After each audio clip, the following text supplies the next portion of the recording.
Hi guys, welcome to Julia's Crafting Space. In this video, I will show you how to make this easy farmhouse wreath. You're gonna need this 14-inch wreath frame. I got this from Hobby Lobby. I'm going to be using eucalyptus, lamb's ear, and white tulips. So the eucalyptus, I got it from Hobby Lobby, lamb's ear Hobby Lobby, and the white tulips, I got them from Michael's. So I already prepped my white tulips, and the way I prep them is by gluing each of the flower into the stem. That way it doesn't fall off when the wreath is hanging on your door. We're going to start off by gluing the eucalyptus on each side, so in the inside and outside part of your grapevine. In the middle, we will be adding one pick of the lamb's ear.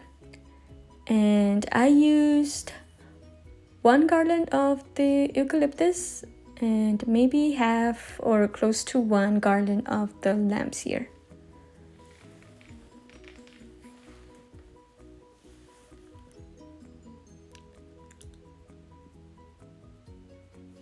And this is a very easy and affordable type of wreath you can do for your home, and it's good for probably spring/summer and even fall. And there's many methods you can do for this farmhouse wreath. So normally I do make 18-inch wreath, but this time the customer wanted a smaller wreath, and this is the 14-inch grapevine. So obviously if you're making the 18-inch type of wreath, you're gonna need more of the product.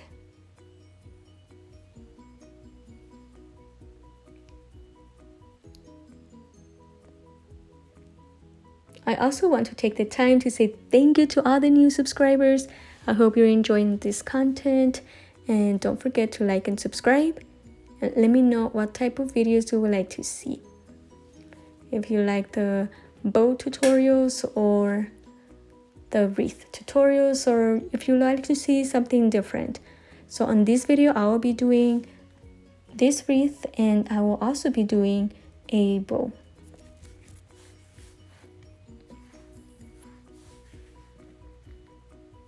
And this is how it's looking. So you just repeat the whole process all around. And now we're going to add the white tulips.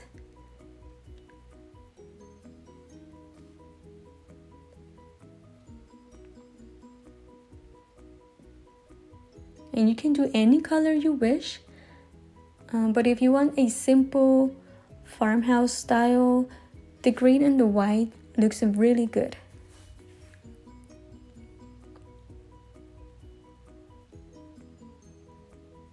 You can also make it for your indoor decoration. For Easter, you can do different colored tulips, or you can even add some Easter eggs. Or if you do an even smaller wreath, you can use it as a centerpiece and maybe add your Easter decoration in the middle, and that will look really good. Or even like a lantern in the middle of the wreath. I might do something like that in the next video. That way I can show you guys how it looks for my centerpiece, for my dining table.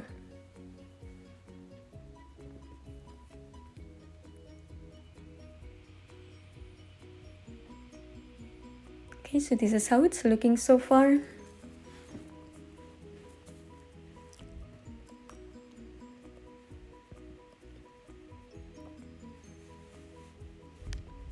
So the way I'm adding the tulips is kind of by alternating each pick, so it looks evenly distributed.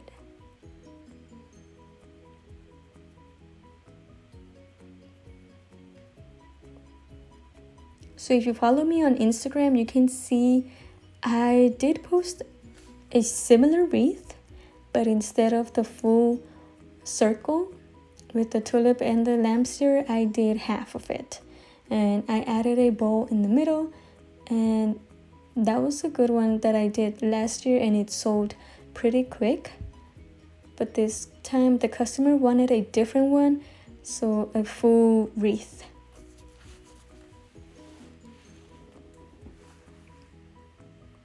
Also, don't forget to follow me on Instagram. I also have TikTok and Facebook.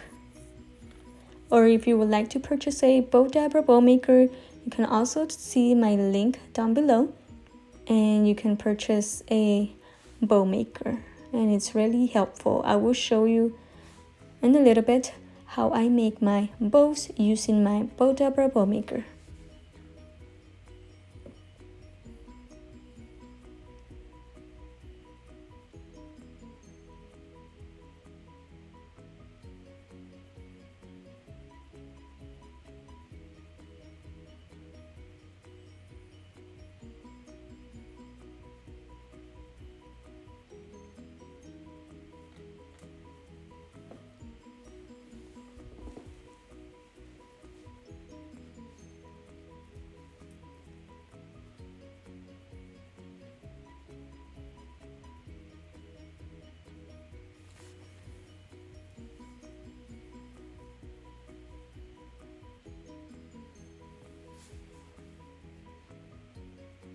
So this is our last one, and I will show you how it looks, and then we're gonna work on our bow.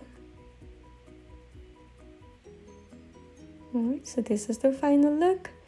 We're gonna let the glue dry, and let's do our bow.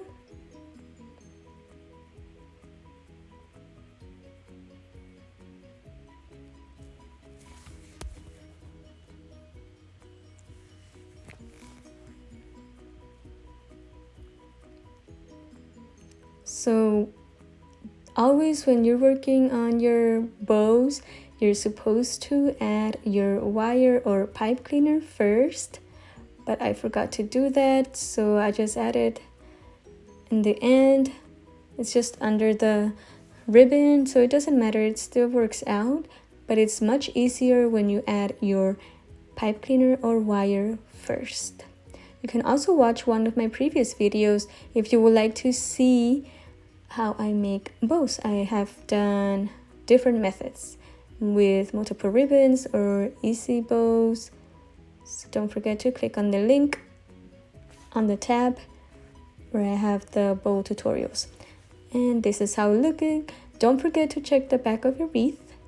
Always remove the glue, the excess of the glue, and if you see any picks sticking out, make sure to trim them so it doesn't scratch your door or anywhere you're going to place them. Now we're gonna tie our bow.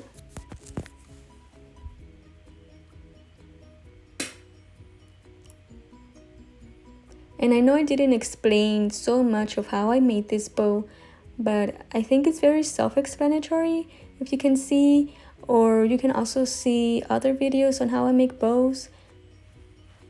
So don't forget to do that. And we tie it on the back. And it's very easy to remove it if you would like to add a different bow, like different colors.